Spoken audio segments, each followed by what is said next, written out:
Hey, this is Christian Roldan. And Jordan Morris from the Seattle Sounders Football Club. And you're listening to... This is Nos Odietis. This episode of Nos Odietis is sponsored by Full Pull Wines, a Seattle-based wine retailer and proud sponsor of Nos Odietis since 2011. Full Pull was founded in 2009, is based in Seattle, and is owned and operated by longtime Sounders supporters. They offer the best boutique wines of the world to members of their mailing list, with special focus on their home, the Pacific Northwest. Here we go. Come on! Hey, O'Shan! Let's go! A sideline fry! The Seattle Sounders have done it! MLS Cup winners! Here comes Ray Gibbs through the middle to crown it for Seattle! And now they truly can start the celebrations. It's the Sounders MLS Cup. Nicola Dero leaves absolutely no doubt! The Sounders rule the region! Seattle Sounders is going to They've scored! They've scored! Finally! This feels fucking awesome.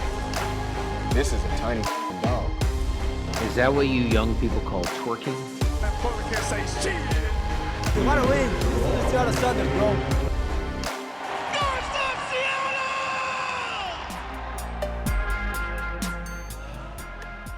Welcome back to another episode of Nos Odietis. This is the mailbag episode for... I blow this every single time. Are we calling this like match day 8? Or are we talking about match day 7? I think that I said in the last episode, I think I said match day 7. Okay. Which doesn't mean that's how we should do it, but... Well, we'll call this mailbag the mailbag for match day 8 then. Yeah. Ahead of match day 8. Maybe that's the best way of saying it. Although I'm technically Jeremiah it's match Chan. day 9 in MLS, I guess. That's right. For the Sounders match day 8. Because we don't care about the rest of the league. No, we're catching up soon enough. Yeah, right. Exactly. But I'm Jeremiah Chan. I'm joined by Aaron Campo for this mailbag episode. Do we want to just jump right into things? Let's do it. First question is from Nexus. I know everyone is tired of Nouhou talk. I promise you, based on the Discord, not everyone is tired of Nouhou talk. That's just a little aside from me.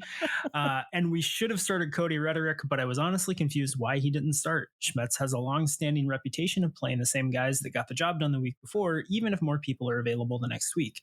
Even in playoffs, he's been resistant to changing a starting 11 that got a good win. Why didn't he do it here? Well, I mean, I guess from a technical perspective, he did start the same lineup. True. But it does feel a little bit like a loophole. Like he used it as a premise that, well, we're starting the same lineup than we did last week. And technically that's accurate, and that's the best kind of accurate, I believe, is the saying. But yeah, I mean, the team that beat Montreal 5-0 was Cody Baker at left back. We can say that. Yeah. And I don't really have a great explanation other than he sees Nouhou as his starter, which I don't know. I don't know. I don't have a good answer for that. Yeah, we said last week, Mark, when Mark was here, I think both of us said that we thought this was Nouhou's job to lose, and I think some people interpreted us as saying that we were endorsing that position, and that wasn't my intention. I just think that it's Nouhou's job to lose. I think he's going to have to do something to make Brian make that change. Yeah, I don't know what it's going to be. I don't think Nouhou has played terribly this season. He's been, he's been his old self defensively. I think he's been great on that side of the ball. You kind of know what you're going to get from him.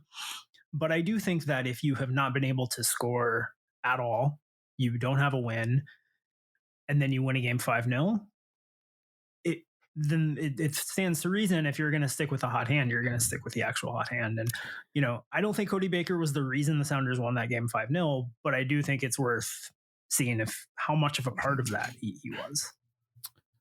It'll be interesting. This week is also an interesting test, because I guess I could see the idea of Brian wanting to use the more defensive player, especially when they're on the road.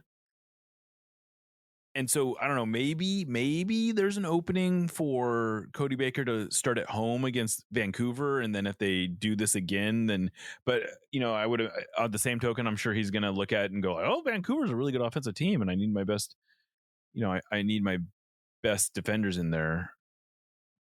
But there was an interesting thread. There's a Twitter account called MLS Stat that dove into this a little bit.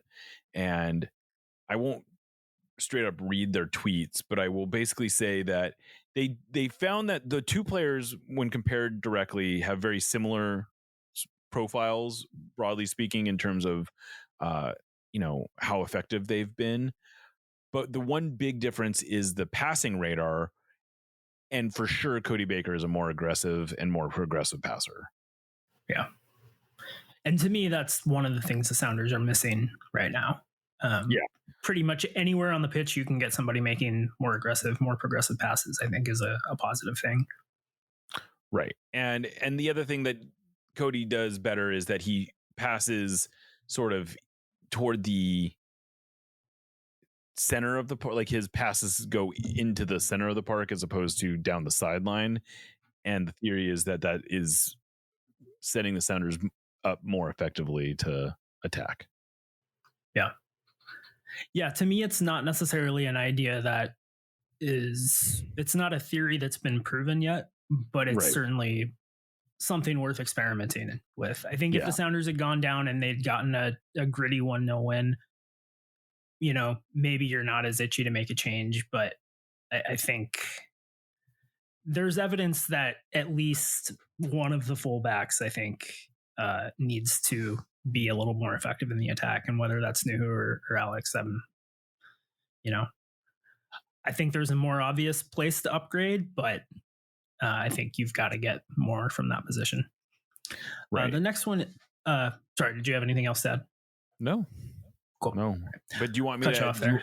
I was just going to ask the question. No, it is your turn. I'm sorry. That's okay. We take 1 week off and we're just out of sorts. Right.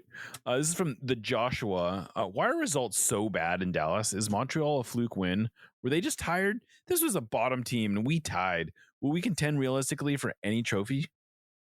I think there are a lot of reasons. Yeah, a lot of questions. All fair ones. I think there are a lot of reasons. All kind of related. So sure. They count. I think there are a lot of reasons historically that the Sounders have struggled in Dallas. It's hot and muggy there a lot of the year. Dallas has historically had some quite good teams, some tough matchups as well, even when their teams haven't been strong. A good home team. None of that applied in this game. Right. So the weather was wonderful, as nice as it gets in that part of the world. This is a really, really bad Dallas team that I think one of the things that was so frustrating about this game is that this is not like an FC Dallas team with their backs against the wall with nothing to lose that put in the performance of a lifetime. They've still looked bad. Right. And, the Sounders couldn't create squat. I don't think Montreal is a fluke in the sense that I think the Sounders are capable of playing that well.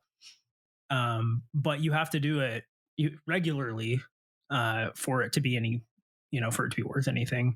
I don't think they were tired. If they're tired in April, that's a big problem. I think it's fair to say. I think the Sounders can contend for a trophy. I'm not super optimistic right now that they will, but I think that the talent is there to do that if they can figure out how to deploy it in a way that can be effective.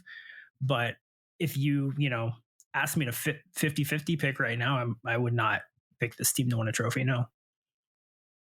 Yeah, I guess gun to my head, I probably would say that they're less likely to win a trophy than win one, but I wouldn't count them out at the same time, and no one has a gun to my head, so you'll never actually hear me admit that.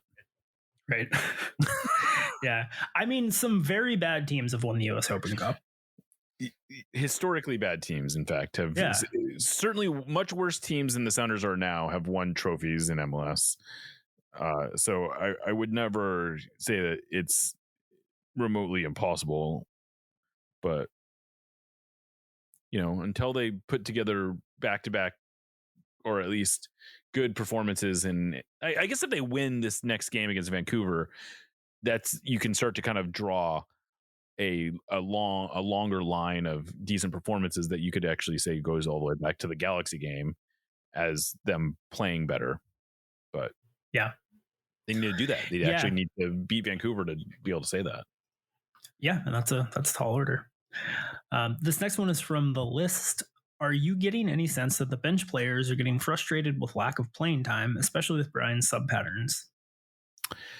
So Dave Clark actually dug into this a little bit in terms of not like this last game. I think you would have a hard time coming away with a positive feeling in the way that Brian is using subs, because it felt like this was a game that was kind of the worst example of him being stubborn about both lineup choices and subs. But this year overall, he's actually been reasonably, he's been willing. He's been using subs at a, basically league average rate, and he's been giving those subs more time than a lot of teams give their subs. So I don't know that overall he's quite as stubborn as it might seem. So I don't know that the bench, I have no idea, frankly, if the bench players are getting frustrated with their lack of playing time. It seems like there could be more players getting playing time, but I don't know. Like, maybe is like a Danny Masovsky frustrated? Maybe. I'm sure the players that aren't playing much are frustrated, but I don't know if that's fair to put on Brian necessarily. Yeah, I would be interested in looking at that data going back to previous years, because I do think one big difference this year has been for a lot of the season, he's been missing some of his guys, and so it's I think maybe more inclined to use subs when he doesn't have his guys. Yeah, you're saying. Exactly. Yeah, and I do think that the criticism there has been overblown, because I think if you were to ask a fan of any team in the world, what is one of the things that annoys you about your coach? I guarantee you 95% of them are going to say he never uses his subs. He waits too long to put in the subs. And that's not to say that that's not a fair criticism, right? Like, I think it's entirely possible that it's just one of those things that coaches are too conservative about. Like, coaches in the NFL punt way too often. That's right. That was the exact example. True. Right. Yeah. I was going to use that exact same example. Yeah, it's entirely possible that it's a totally fair criticism that, is just kind of part of the mentality that coaches have. That's a risk aversion thing. I don't know. But I don't think that Brian has been historically any worse or any different really than most coaches. But that doesn't mean he couldn't be better, though. No. And I do think that there are definitely games like this last one that stand out where it seems so obvious that it feels like there's a scripted, sub decisions made beforehand, or, what have you. But I would like to see that data, but not enough to actually do it myself. So you'd like to be presented that data. Yeah, I would like to be presented that data. Correct.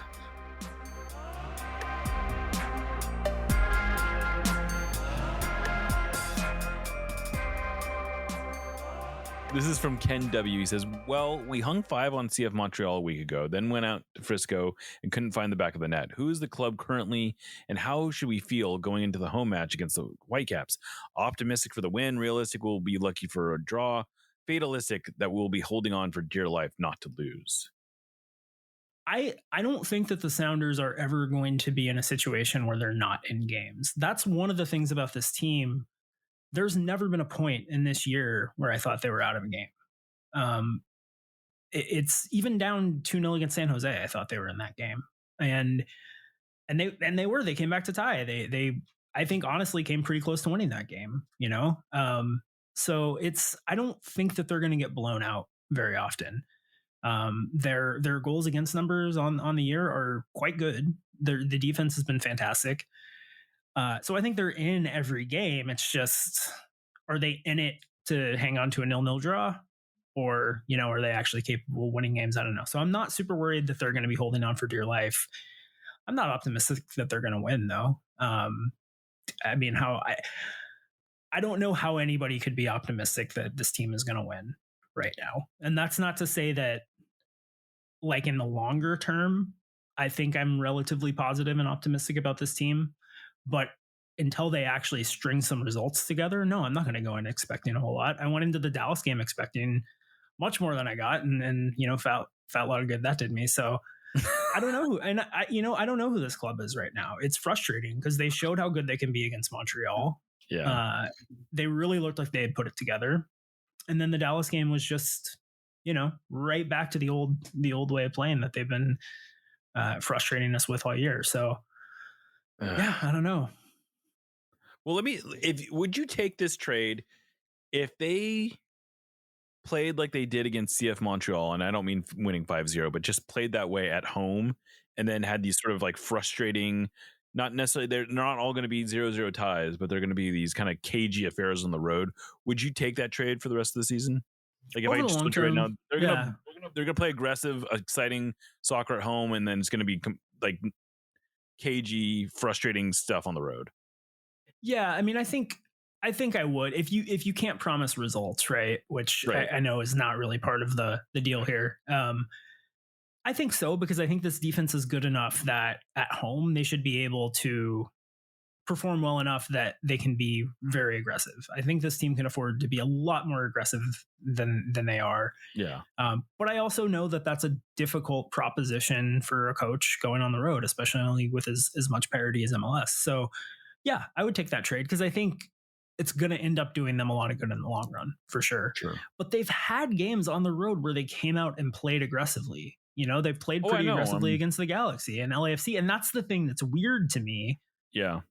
Is that it's like they have like everything clicked against Montreal, but it's not like they have, obviously, the last half hour, 45 minutes of the Dallas game notwithstanding, and in some of the other road games, like, they do go into a shell and play a lot more conservatively, but it's not like they ever go out looking to sit back and play for a point, No, I don't think they played. I don't even think they were doing that against Dallas. I just thought that maybe in the second half they started to sort of fall into that trap, but they were trying to play for, they were trying to play throughout. I mean, they had almost 60% possession, I think, in the game. Yeah. But more they were in the second half, in fact. Right, and they weren't being weren't being very aggressive with that possession. Yeah, they're a weird team. I mean, I think that who is this club currently is a good question. Yeah, I think it's a good question. Yeah, it's a great question. I wish I knew. I'm sure Brian does as well. All right, two more. Next one is from Chico Flores. Last week, my 73-year-old dad, who has been going to games since 2009, finally threw in the towel.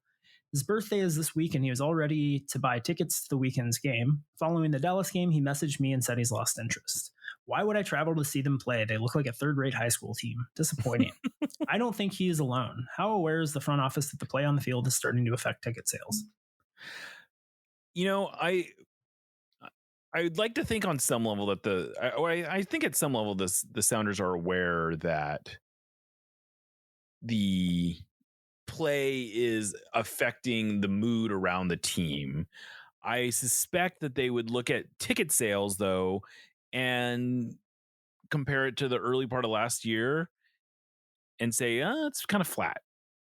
It's not quite, and frankly, you can draw a line all the way back to since COVID, right? And say, well, we've never really recovered from COVID in terms of our attendance, but interest has not gone down as much as it might feel like it has gone down. And I think that's a fair observation.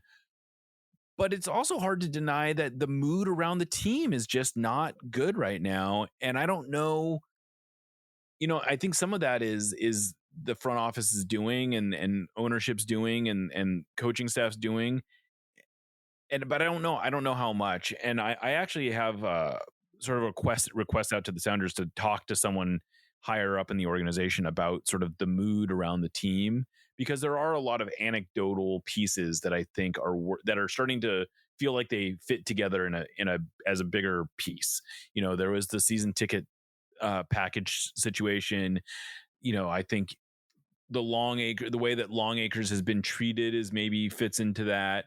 I think there is some general concern over this purchase of the Reign and how that affects the budget for the Sounders, and that they haven't spent a whole lot of money on transfer fees outside of Pedro de la Vega, and you can start kind of drawing some connections there. So it's a relevant story. It's a relevant question. I don't have a great answer for you right now, but I can tell you that this is something that we're looking into and seeing if we can get a little bit more of a satisfying sense of how, at least how the front office sees this. Yeah, because we've had periods of soccer that were worse than this. For sure. The really bad, the dire days, I think was what we called them back then. And that would have been 2015, I think. Where it was just teams full of kids grinding out results like this on the road for months at a time. And roster flux and just bad vibes all throughout the org. The start of 2016, this is, if you think this is as bad as this 2016 was, man, I don't know what to tell you, because it wasn't. 2018 was also really bad. Yeah. 2018 may have been the worst it ever was in terms of them playing just really uninspiring soccer for long. I feel that was one of the first times that we were openly saying things along the lines of, you can be bad, but you can't be bad and boring. Yeah. So it's been, the on-field product has been this bad before. And I think, part of it is that it's been bad in the same way now a few times. And, last season, the aggregate was pretty good, but there was just that long stretch of misery in the middle of the year. So I don't want to downplay that element of it, but I do think that it is also everything off the field as well. It's all the things you mentioned. I feel like that it is just we've been talking about this as an inevitability on this show for years. As the league grows, the connection is lost. And I think that is coming to fruition now. I think the Providence thing still is rubbing people the wrong way, even a couple of years later. So there's just, all the vibes are bad. If the team is winning, if the team is playing well, all this stuff was present at the beginning of last season, and at the run down the stretch last year when things turned around pretty well. And it became less important because the team was winning. I think if the team can start winning again, the stuff's not going to go away. But it becomes less important for sure. But they have to start winning, or else it could really snowball pretty badly. Yep. All right. So this is the last question.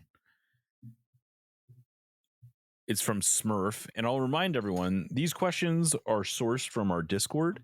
If you'd like to be a member of our Discord, and you just have to become you have to support Sound at Heart at the supporter level above. That's $80 a year. And we'll get you an invite into the Discord, and you can bum around and look around and ask questions, and it's a lot of fun. I'll just say that. But this is coming from Smurf, and it says, if you could change one or maybe two rules to make the league better, able to compete with Liga MX while maintaining the league's current goal of parity, what would you change? Yeah, we talked about this a little bit before the show, and I think we largely agree in broad strokes. For me, I would just flat out make the salary cap, and that's it. There's no TAM, there's no DPs, there's no GAM. Maybe you could convince me that incentivizing some youth investment type carve outs makes sense.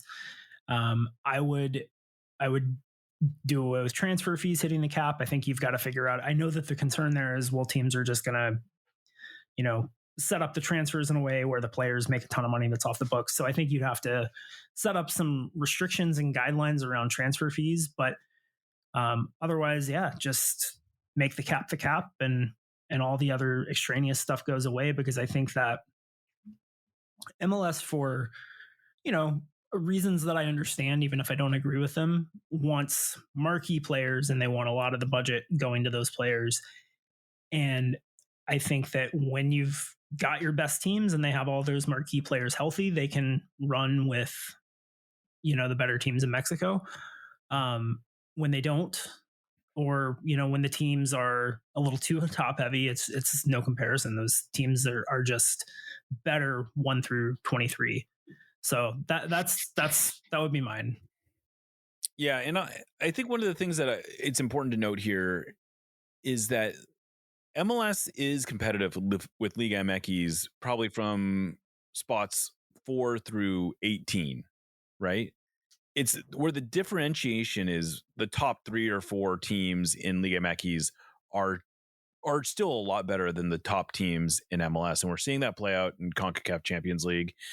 And there was Caleb Porter, who I absolutely adore and love to quote, made a really astute observation when they lost to America 9-2 on aggregate, and he says, well, they have 11 designated players on their team, and I don't know, I haven't actually looked to see if that's remotely accurate, but we'll take him at his word. But what's interesting there is that they might have 11 designated players, but those 11 players are probably all in the $1.5 to $3 million range. They don't have a lot of players in the entire league that are making more than the top paid players in MLS. Like the top paid players in MLS, I'm very confident in saying probably make more than the top paid players in Liga MX. Like the top 20 players in MLS, my guess are making. And so it's not just the money that they're spending, it's how they're allowed to spend it. And the difference is that if Club America wants to go out and spend $50 million, they can spread that $50 million over however much of the roster they want. Whereas if Inter Miami wants to spend $50 million, they really have to concentrate that on a specific part of the roster. And in a way, what you're calling for is a throwback to the pre-2000, to the pre-TAM era, when there was basically just the budget and teams could spend it however they wanted, but there was really limited. And what's funny is that MLS could probably go back to that, but with so much more money in the overall budget, it would have a profound effect on the way teams are actually structured. So if you could have your 3 designated players, but if every team, let's just say every team had a $12 million or $15 million budget outside of those designated players, the league would look a lot different. It would. I mean, I personally would do away with designated players too, but sure. I'm just saying if you want to, I know they're not going to do that. Right. You could potentially keep that if you wanted. And I think that wouldn't change the overall. My point is that you could do that and it wouldn't change the overall spend that much.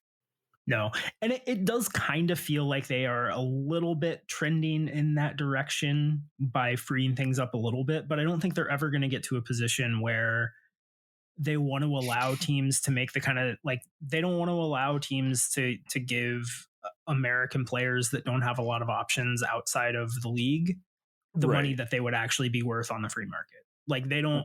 Yeah. Like MLS is part of it for sure. Yeah, it's a cost control league to a large degree. And I get that they want to incentivize certain types of investment, and I think that makes sense. Like I don't necessarily have a problem with their reasoning for a lot of these roster restrictions.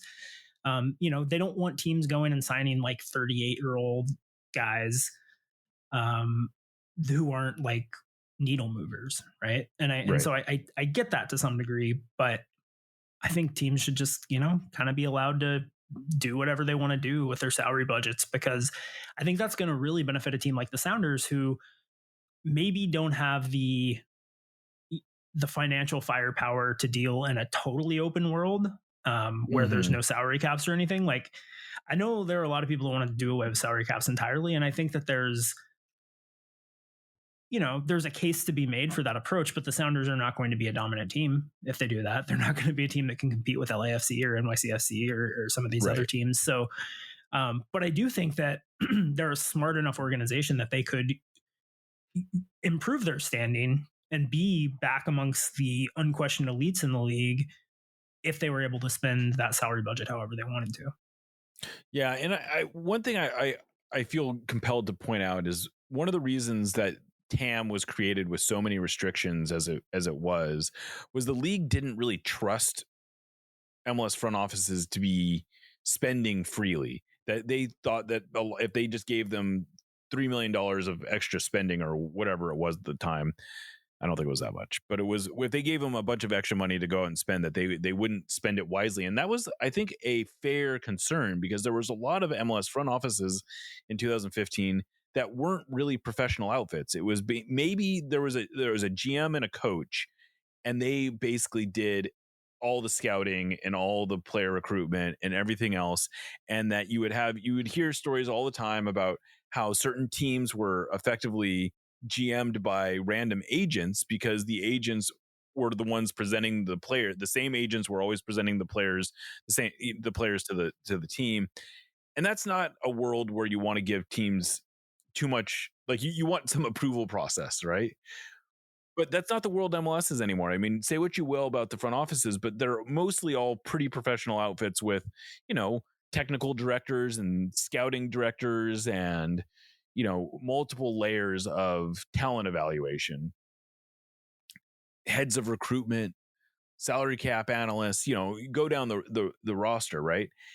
And I think we're at the point where we can probably trust MLS teams to not just blatantly waste money the way that you maybe had to worry about 10 years ago.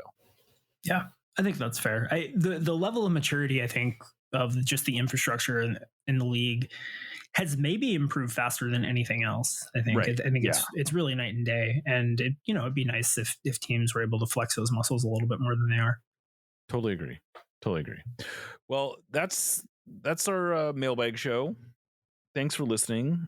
Like I said, if you want to get into this part of the discussion, I urge you to get onto our Discord. It's got, we've got like 500 members in there now, so it's pretty active.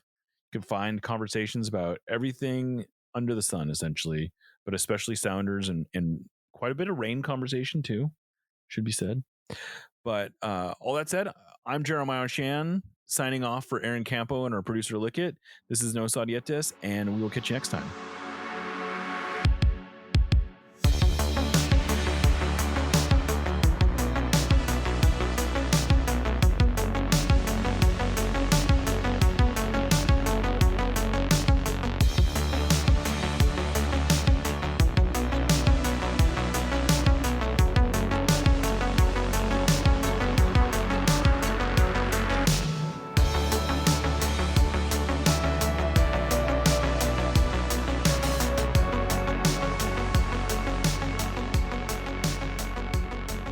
We love you.